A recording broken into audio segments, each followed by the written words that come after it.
cette vidéo elle va être dure à faire. Aïe aïe aïe, si vous saviez comment je suis stressée de faire cette vidéo, parce que là je vais m'ouvrir à vous comme jamais je me suis ouverte. Et je pense que ça me fait un peu peur parce que je vais parler de choses très personnelles.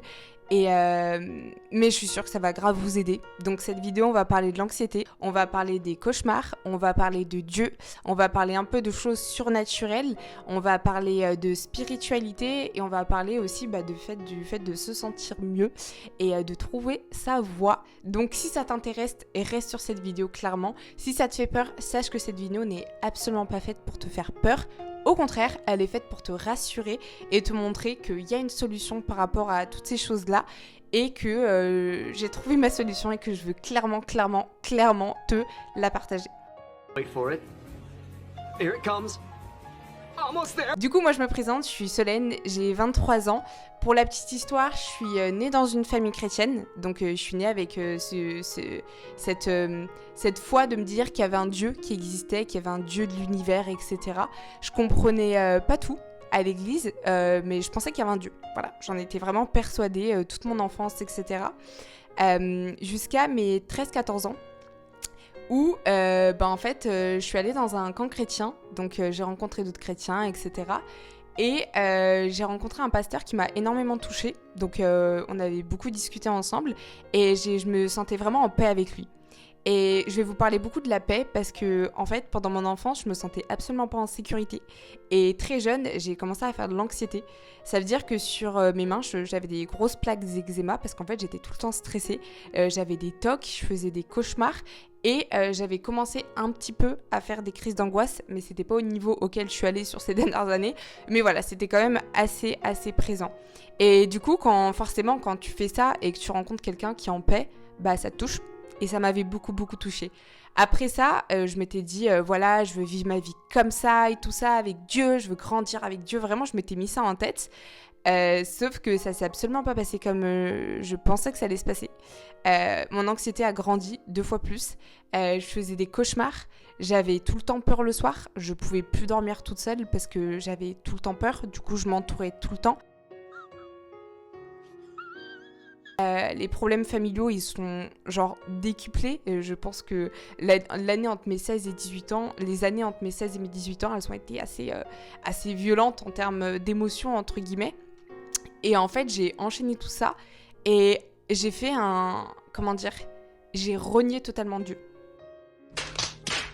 Mais vraiment, je l'ai renié.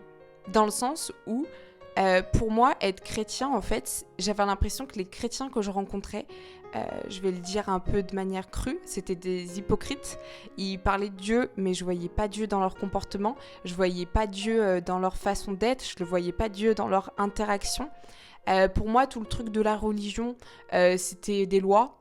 Tu dois pas faire ci, tu dois pas faire ça. Le sexe, c'est pas bon. C'est pas bon, tu dois arrêter. Et en fait, moi qui cherchais à avoir de la liberté et à être indépendante, en fait, ça collait pas du tout. Et du coup, je me suis dit, mais en fait, non, peut-être que c'est pas ça, en fait. Et du coup, j'ai tout renié. J'ai fait ma life. Je suis beaucoup sortie, je suis sortie en boîte, j'ai testé plein de choses, des choses que je ne conseillerais pas. Et j'ai vraiment, en fait, cherché à profiter de ma vie. Voilà, comme on le dit, voilà, souvent quand t'es jeune, on te dit profite de la vie. Bah moi, voilà, j'y allais, j'étais en boîte tout le temps, etc. Et en fait, j'y allais au début plus pour oublier mes problèmes, parce que vu que ça se passait pas bien chez moi et que je me sentais pas bien, en fait, je sortais pour penser à autre chose, pour profiter, pour kiffer et pour pas avoir à faire face en fait tout simplement à ces problèmes-là. Bien sûr, vous connaissez déjà la suite, ça ne fonctionne pas comme ça.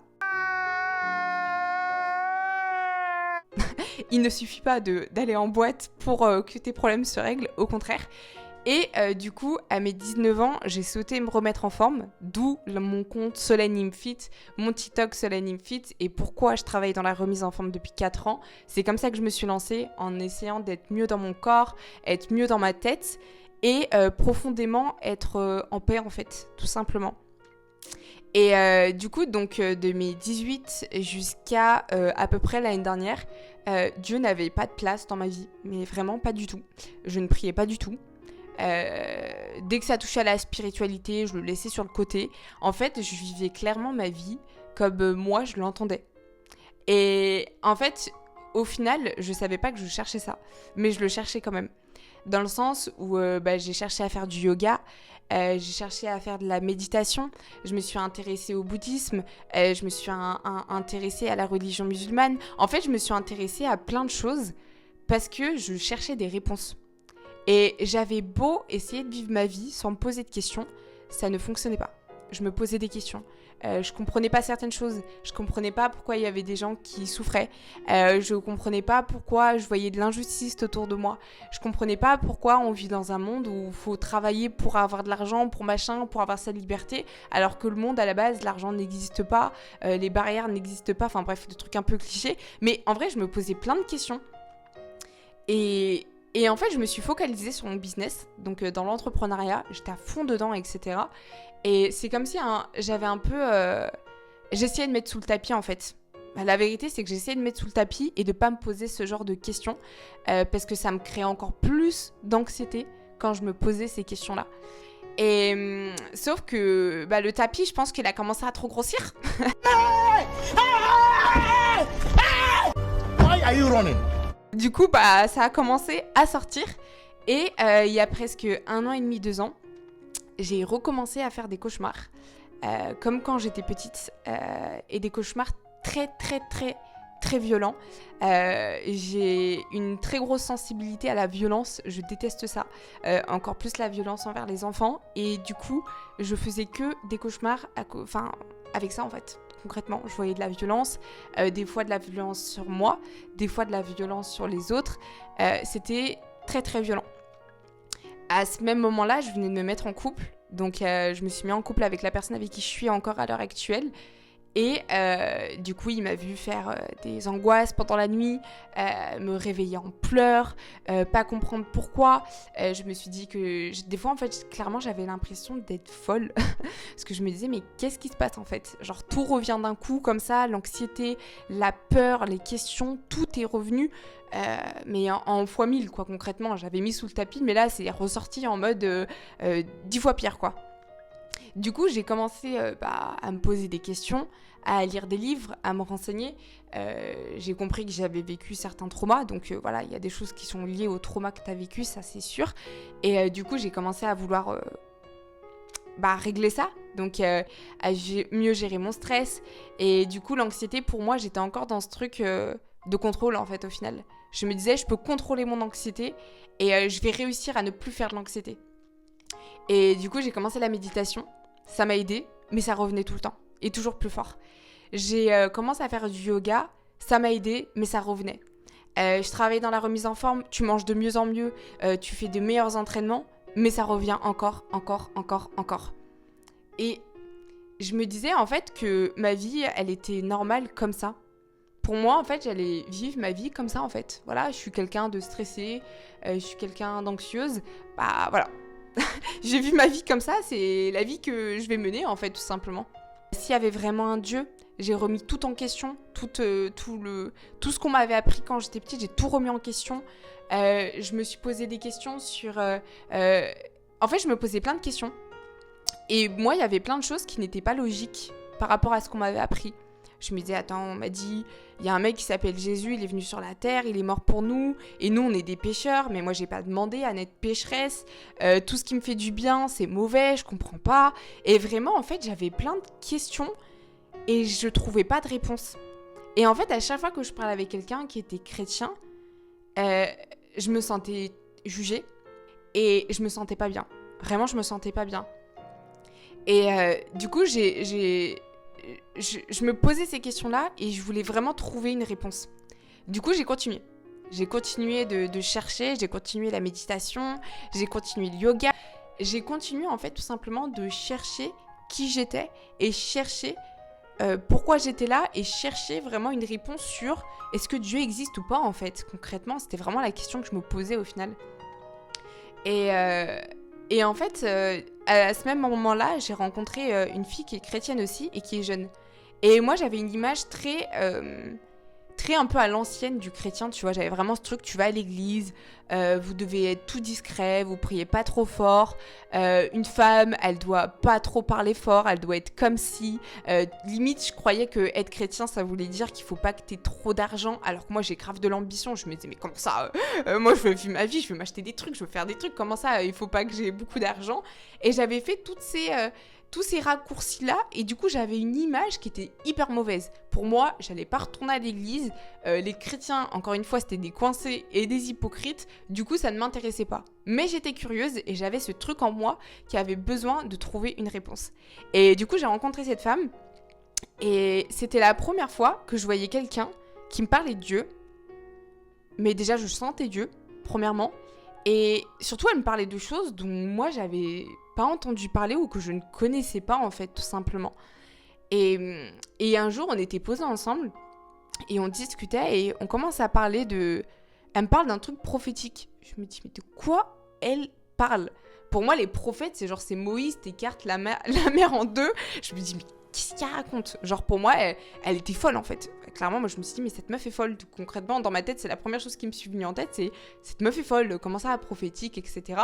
Parce que je lui avais raconté certains de mes rêves et elle m'avait dit un truc genre, ouais, des rêves prophétiques. Et moi, je me suis dit, mais qu'est-ce qu'elle raconte et tout. Mais par contre, ça a attisé ma curiosité.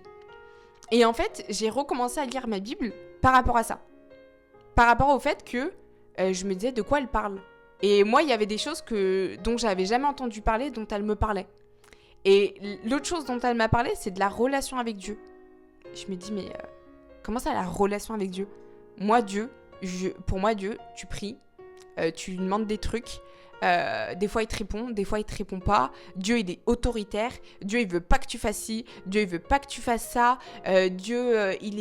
Pour moi Dieu en fait, j'avais une image très fermée de Dieu en fait. Pour moi Dieu il nous envoyait en enfer si on n'était pas des bonnes personnes, etc. Vraiment j'avais vraiment cette image là en fait de Dieu quoi. Et quand elle m'a parlé de la relation, je me suis dit mais comment ça une relation avec Dieu? Il est où en fait? Moi je me disais mais de quoi elle parle en fait? Et là pareil, ça a attisé ma curiosité. Du coup, ça attise tellement ma curiosité que je finis par parler de Dieu à ma mère. Et ma mère, elle nous a toujours parlé de la foi, elle m'a toujours chaque année donné des versets, etc. Mais je parlais plus de ce sujet-là avec elle, parce que quand j'en parlais avec elle, ça m'énervait, parce que j'avais l'impression que c'était toujours ce côté très religion, tu fais pas ci, tu fais pas ça. Et du coup, moi, je me retrouvais pas dedans, en fait, tout simplement. Et du coup, je lui en ai parlé et quelques jours après, elle m'a envoyé en fait par la poste, parce que j'habite à Paris maintenant, elle habite à Lyon, elle m'a envoyé une Bible et un truc qui s'appelle Un verset par jour, c'est de Sarah Young, je vous mettrai tout en description. Et en fait, c'est chaque jour, en fait, t'as un verset à lire. Et du coup, je me suis mise à lire. Tu vois, elle m'avait demandé au téléphone, est-ce que t'as une Bible? Je lui ai dit, bah non, j'en ai plus depuis grave longtemps, ça fait grave longtemps que je lis pas ma Bible, etc. Et du coup, elle m'a envoyé. Je recommence à lire la Bible et je commence à lire et je me dis mais j'avais pas compris ça quand j'étais petite. Et je commence à le voir différemment. Et je me dis ok, c'est bizarre, j'ai encore plein de questions, mais tu vois ce truc d'avoir une réponse, il faisait que grandir et j'avais besoin en fait d'une réponse. Vraiment, j'avais besoin d'avoir une réponse. Et du coup, je continue à lire et tout. Ensuite, je commence à lire les versets tous les jours. Et l'anxiété, elle n'était pas partie. Les cauchemars, ils s'étaient un petit peu atténués, mais sans plus. Et j'avais toujours cette soif de comprendre, en fait, tout simplement. Et du coup, je commence à lire les versets chaque jour. Et je lis un verset, et j'ai l'impression qu'on me parle. Mais quand je vous dis j'ai l'impression qu'on me parle, j'ai l'impression qu'il y a quelqu'un qui s'est posé, qui a lu dans mes pensées, et qui vient de me parler. Et je me dis... Je commence à me dire, c'est chelou, tu vois. C'est bizarre cette histoire. Et du coup, je continue, je lis un autre verset. Pareil. Ensuite, je fais de l'anxiété. Le lendemain matin, je lis le verset. C'est un verset sur l'anxiété. Je me dis, coïncidence. Tu vois, je laisse le... Vous allez voir dans mon témoignage, je crois beaucoup au hasard.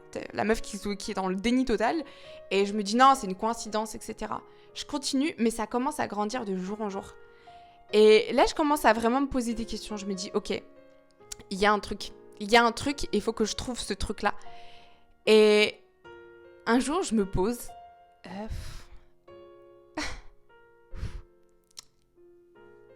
Waouh. Ah, cette vidéo va être dure à faire. Bon, je reprends. Entre-temps, j'ai chialé, j'ai fait une petite pause. Parce que, en fait, je suis extrêmement émue. Parce que parler de mon témoignage, c'est de me rendre compte d'où est-ce que je pars. C'est de me rendre compte de toutes les choses que Dieu a faites dans ma vie. Et de toutes les choses dont il m'a libérée. Et c'est incroyable. Quand je vous dis c'est incroyable, c'est une dinguerie. C'est vraiment une dinguerie de ouf. Et si j'ai pris mon courage à deux mains pour faire mon témoignage, c'est parce que je vous le souhaite en fait. Je vous souhaite de trouver cet amour. Je vous souhaite de trouver cette paix. Je vous souhaite en fait que Dieu il arrive dans votre vie, qu'il fasse des bouleversements de ouf, mais pour que vous soyez une personne en paix, une personne qui a énormément d'amour et une personne qui se sent mieux en fait et qui se sent acceptée concrètement. Et c'est vraiment ce qui s'est passé pour moi et c'est juste dingue. Donc voilà, il y a des moments où je vais être émue pendant mon témoignage, sachez-le, parce que c'est une des choses qui me tient le plus à cœur à l'heure actuelle. Et c'est juste dingue en fait de pouvoir vivre ça, de pouvoir le partager et de se rendre compte de toutes les choses que Dieu a faites en fait. Et je suis aussi émue parce que je suis une personne très contrôlante de base et j'ai mis énormément de temps à y aller, on va dire à 100%, dans le sens où je voulais toujours des certitudes. Je voulais une certitude. Est-ce que c'est vraiment toi ? Ouais, mais ça, pourquoi ? Tu vois, je lisais la Bible, je cherchais toujours un moyen de dire « Mais ça, c'est pas logique. Ça devrait pas être là. Du coup, ça, c'est pas logique. » Et du coup, je remettais tout en question, en fait. Et en fait, j'ai compris que marcher avec Dieu, c'est pas avoir 100% de certitude. Non, c'est avoir la foi. Parce que si t'étais 100% sûr, la foi n'existerait pas. Parce que la foi, c'est le fait de ne pas être sûr à 100%, mais de mettre ton cœur dedans et d'y aller. C'est ça, avoir la foi en fait. Et depuis le jour où j'ai décidé d'avoir de la foi, ma vie, les gars, elle a changé. Est-ce que c'est facile ? Non, non. Encore moins quand t'es une personne contrôlante comme moi, encore moins quand t'as besoin d'indépendance, de toutes ces choses-là. C'est difficile, mais ta vie, elle change. Et juste écouter la suite du témoignage, quoi. Du coup, j'ai continué d'avancer avec Dieu. Et un jour, en particulier, il m'a révélé quelque chose qui a été un choc pour moi. Je regardais des clips avec mon mec et en fait à ce moment-là j'entendais parler du fait qu'il y avait certaines musiques qui étaient pas très bien et je me renseignais sur l'impact de la musique sur ton cerveau, sur ton conscient, sur ton inconscient, etc. Et je me posais beaucoup de questions par rapport à ça, tu vois. Et un jour on regarde un clip ensemble, un clip qu'on regarde, hein. Ça va faire 3 ans qu'on est ensemble, c'est pas la première fois qu'on le regarde. Vraiment on l'a regardé plein de fois. Vraiment je pourrais pas vous citer combien de fois, mais on l'a regardé je sais pas combien de fois. On regarde le clip d'un rappeur américain que à la base j'aime beaucoup. Et bref, il est avec ses potos, ils font la fête, il y a des femmes. Bref, le message c'est sexe, argent, pouvoir, concrètement. Et à la fin du clip, on discute. Et là, je commence à lui dire c'est chelou, maintenant j'ai envie de faire la fête, tu vois. Là, j'ai envie de sortir. Et je commence à lui dire des trucs. Et en fait, ce que je lui dis, ça me choque. Et quand je lui parle, je m'arrête et je lui dis mais il y avait quoi au début du clip ? Et là je prends conscience qu'au début du clip, le rappeur il a fait un rite satanique, qu'il a lu je ne sais pas quoi, ils ont fait une espèce de prière dans le clip. Et après il y a eu le truc avec les femmes, etc. Et je me dis mais... Et à ce moment-là j'avais conscience que le mal il existait, parce que je l'ai vécu, je l'ai ressenti. Et c'est pas des blagues, c'est vraiment pas des blagues, c'est réel. Et là, je me dis, mais attends. Mais il est là aussi, en fait. Et là, je me dis, what ? Je me dis, non, je plane. J'essaie de me convaincre. Mais j'étais dans un état de choc. Tu vois, l'état de choc, c'est un peu comme si t'as l'impression d'être dans un rêve, mais t'es encore dans le monde. En fait, t'as l'impression que ta situation n'est pas réelle, tellement ça te choque, tellement c'est violent, tu te dis, c'est pas possible, tu vois. Du coup, on regarde un autre truc. Je lui dis, vas-y, change. Mets autre chose. Peu importe ce qui m'était, je voyais la même chose. Peu importe ce qui m'était, je voyais la même chose. J'ai commencé à voir des images que je ne citerai pas dans certains clips. J'ai commencé à voir les esprits qu'il y avait derrière ces clips. J'ai commencé à voir le message qu'on me rentrait dans le crâne. Et j'étais choquée en fait. J'étais choquée parce que c'est comme si j'étais passée de je suis aspirée par ce qu'on me montre à je me vois de l'extérieur en train d'être aspirée par la musique, par les films, par les trucs. Et je fais waouh, c'est une dinguerie. Je me dis what? What? Et ça m'a tellement choquée que à ce moment-là, j'ai décidé de plus du tout écouter de musique. C'est pas ce qu'il faut faire, je tiens à le préciser. Mais j'ai décidé de le faire parce que je me suis dit what, c'est pas possible. Et en fait, quand j'ai arrêté d'écouter la musique, je ne faisais plus d'anxiété, plus de cauchemars. En fait, il y a plein de choses qui sont réglées. Et pour moi, il n'y avait aucun rapport entre les deux, en fait.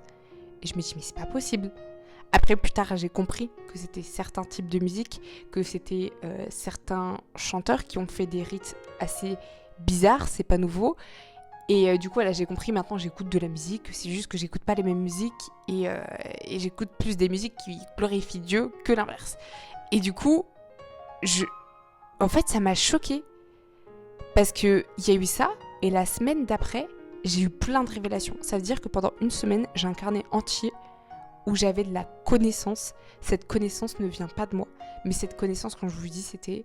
Je comprenais comment le monde y fonctionnait, je comprenais les guerres, je comprenais pourquoi le mouvement féministe... En fait, j'ai compris énormément de choses et j'ai compris où toutes ces choses-là, elles nous amenaient. Et je peux vous dire que c'est comme si, en fait, tu avais construit un château de cartes. Et il y a quelqu'un qui fait... Et ton château, il s'éclate la gueule par terre.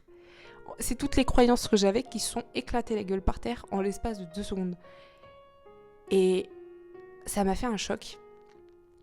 Et je pense que c'est le choc dont j'avais besoin pour dire je vais vraiment aller vers Dieu en fait. Je vais arrêter de rester entre les deux. Et une fois que tu prends la décision que tu veux réellement marcher avec Dieu, ta vie elle est incroyable. Elle est incroyable.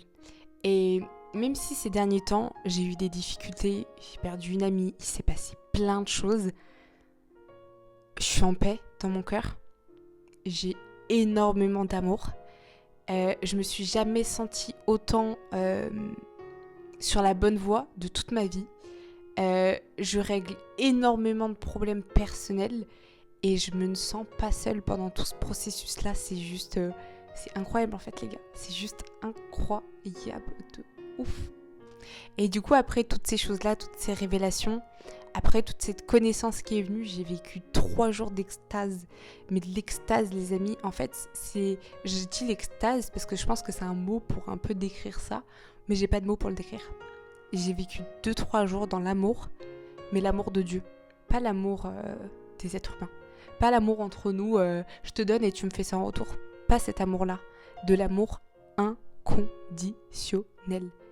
Pendant 2-3 jours, tu pouvais me gifler, tu pouvais m'insulter, me faire du mal, j'allais te faire un câlin. J'étais dans un autre monde, vraiment dans un autre monde. Et quand j'ai réalisé à tel point Dieu m'aimait, ça m'a choquée. Parce que on te le dit, Dieu t'aime, etc. Tu sais, c'est des phrases qu'on te dit. Mais quand Dieu il vient te toucher toi personnellement dans ton cœur, c'est comme si on te mettait une couverture et t'as l'impression que t'as plus de problèmes en fait. Tes problèmes ils ont jamais existé. T'es une personne remplie d'amour. C'est magnifique. Je peux même pas te le décrire tellement cette expérience elle a été incroyable pour moi. Bien sûr, ta vie elle va pas rester comme ça. C'est pas, tu vois pas, voilà, on n'est pas dans le monde des bisounours. Tu vas pas passer ta vie comme ça. Mais j'avais besoin de cette expérience, je pense, pour me rendre compte en fait que Dieu il m'aimait vraiment en fait et qu'il m'aimait. Il aimait pas plus mon prochain qu'il m'aimait moi-même. Que j'étais jamais assez sale pour aller vers lui. Que j'avais pas besoin d'être parfaite pour aller vers lui. Et en fait, c'est par amour que j'ai décidé de le suivre par la suite. Je vous ferai tout ça dans une partie 2, le moment où je me suis fait baptiser, toutes les choses qui se sont passées pour moi. Mais c'est vraiment par amour que j'ai décidé de le suivre, par amour de comment il m'a libérée, par amour pour les sacrifices qu'il a fait pour moi, par amour pour toutes les choses qu'il a mises en place pour moi. Et jusqu'à maintenant, il me révèle des choses où je me dis, mais j'étais à côté de la plaque. J'étais à côté de la plaque. Mais vraiment, je pensais que j'étais libre en cherchant l'indépendance financière, en cherchant... En fait, chercher du pouvoir, chercher de l'indépendance, chercher vraiment ce truc un peu, tu sais, un peu le fantasme de la businesswoman, quoi. Tu gères ton business, tu défonces tout, etc. Et en fait, je me rendais pas compte qu'en faisant ça, j'allais m'enfermer dans quelque chose qui était une prison dorée, en fait. Et moi, je pensais que c'était ça, la liberté. Mon message, bien sûr, c'est pas ne te lance pas dans un business. Je suis toujours dans un business et je suis toujours persuadée que je vais exploser dans l'entrepreneuriat. Mais c'est pas le but de ma vie. Et ça a tout changé. Ça a vraiment, vraiment, vraiment tout changé. Parce qu'avant, le but de ma vie, c'était réussir ma vie, aider ma famille, et basta. Le but de ma vie maintenant, c'est de servir Dieu, d'aimer les autres. Et tout le reste, avoir de l'argent, etc., c'est Dieu qui s'en occupe en fait. Et je sais qu'il va le faire. Je dis pas que tu dois rien faire et attendre chez toi et prier. C'est pas comme ça que ça se passe parce qu'avec Dieu, c'est beaucoup de travail. Pas du tout. Je dis juste que j'ai arrêté de porter des fardeaux que je n'avais pas à porter en fait. Et ça a tout changé. Parce que quand tu décides de suivre Dieu, de vraiment marcher avec lui, de créer une relation avec lui, d'être avec lui, mais en fait, toi tu voulais 10 000 euros, mais ça se trouve, il va t'en donner 1 million en fait. Tu sais pas en fait. Et ça, c'est dingue en fait. Et bien sûr, le message, c'est pas faites ça pour l'argent, qu'on soit d'accord. Mais en fait, le message que je veux vous faire passer, c'est que des fois, on court après la mauvaise chose. Et si tu regardes bien derrière la réussite, derrière l'argent, derrière tout ça, ce qu'on recherche, c'est l'amour. Ce qu'on recherche, c'est la reconnaissance. Ce qu'on recherche, c'est d'être accepté. Ce qu'on recherche, c'est de se dire qu'on est capable de faire, etc. Et avec Dieu, tu auras toutes ces choses-là. Et tu les auras, mais fois 1000, fois 1000, 1000, 1000. Et tu n'auras plus à t'inquiéter. Tu n'auras plus à t'inquiéter de l'argent. Tu n'auras plus à t'inquiéter de toutes ces choses qui t'inquiètent dans ce monde. Tu n'auras plus à t'en inquiéter. Vraiment. Et c'est quelque chose sur lequel je travaille encore. Je vais pas dire que je suis parfaite dessus parce que c'est pas vrai. Je m'inquiète encore parce que des fois j'essaie de reprendre le contrôle. Je m'inquiète encore des fois, je stresse, etc. Ça revient. Mais au fond de moi, je suis en mode tranquille, ça va le faire. Et cette paix-là, je l'avais pas avant. Et je l'avais pas avant Dieu et je sais que c'est Dieu qui me la donne tous les jours. Donc je vais juste conclure cette vidéo et je vous ferai une partie 2 plus tard pour vous raconter, parce que j'ai encore plein de choses à vous raconter, que l'anxiété, le stress, c'est pas votre identité. Les cauchemars, tout ce que vous ressentez, c'est pas faux, c'est une réalité, ça existe, mais il y a une solution à ça. Et la solution, c'est d'aller chercher Dieu. Dieu, il vous attend, Dieu, il vous aime de tout son cœur. Ce message, il n'est pas pour te convaincre. Ce message, il est pour te partager mon expérience, parce que quand je vivais ça, j'aurais aimé tomber sur une vidéo YouTube de quelqu'un qui en parlait. J'aurais aimé être comprise et j'aurais aimé entendre les mots que je viens de te dire. Donc, je sais pas qui regarde cette vidéo, je sais pas si ça t'a touché, mais je vais pas te dire fais cette prière ou fais ci, mais juste parle avec ton cœur à Dieu, demande de le voir, dis-lui que tu veux lui parler, et même si t'as rien qu'une poussière de foi dans ta prière, il te répondra. Et j'en suis sûre et certaine. Parce qu'il l'a fait pour moi, alors il n'y a aucune raison qu'il ne le fasse pas pour toi. Je vous fais des bisous et on se revoit très vite pour la partie 2.